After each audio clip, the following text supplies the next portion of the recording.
May malaking pagbabago sa YouTube monetization na dapat malaman ng mga creator, lalo na yung mga nagsisimula pa lang at naghahabol ng requirements para makapasok sa YouTube Partner Program.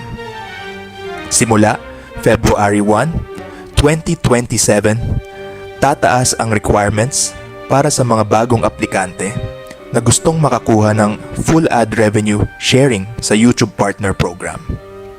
Sa kasalukuyang requirement, kailangan ng isang channel ng 1,000 subscribers at alinman sa 4,000 valid public watch hours sa nakalipas na 12 months o 10 million valid shorts views sa loob ng 90 days.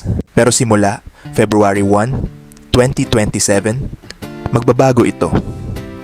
Ang 4,000 watch hours ay magiging 8,000 valid public watch hours.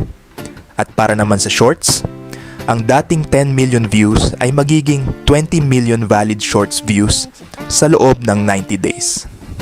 Ibig sabihin, double ang pangunahing threshold para sa mga bagong creator na gustong pumasok sa full YouTube Partner Program ad revenue sharing. Pero may isang napakahalagang clarification. Hindi ibig sabihin nito na lahat ng kasalukuyang monetized channels ay biglang kailangang maghanap ng 8,000 watch hours para manatiling monetized. Ayon sa announcement, ang bagong 8,000 hour threshold ay para sa new applicants na papasok sa program simula February 1, 2027.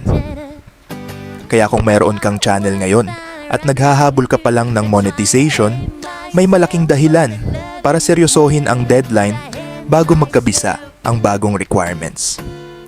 Kung maaabot mo ang kasalukuyang requirements at ma-approve ka sa YouTube Partner Program bago ang pagbabago, hindi ibig sabihin na kailangan mong habulin agad ang bagong 8,000 hours para lang mapanatili ang monetization. Ang YouTube monetization ay hindi lang tungkol sa pag-abot sa isang numero. Kailangan pa ring ma-review ang channel at kailangan nitong sumunod sa monetization policies ng YouTube. Kaya ang bottom line, totoo ang pagbabago. Mula 4,000 magiging 8,000 valid public watch hours para sa bagong applicants sa full YouTube Partner Program ad revenue sharing.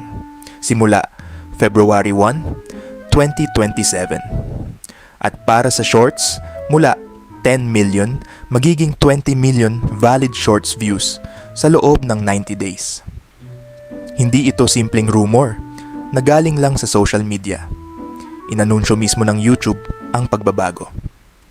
Kaya kung creator ka ngayon at target mong ma-monetize bago magbago ang requirements, ito ang panahon para seryosohin ang pagbuo ng watch time at subscribers.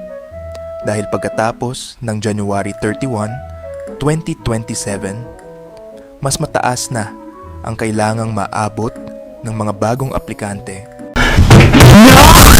Bruh.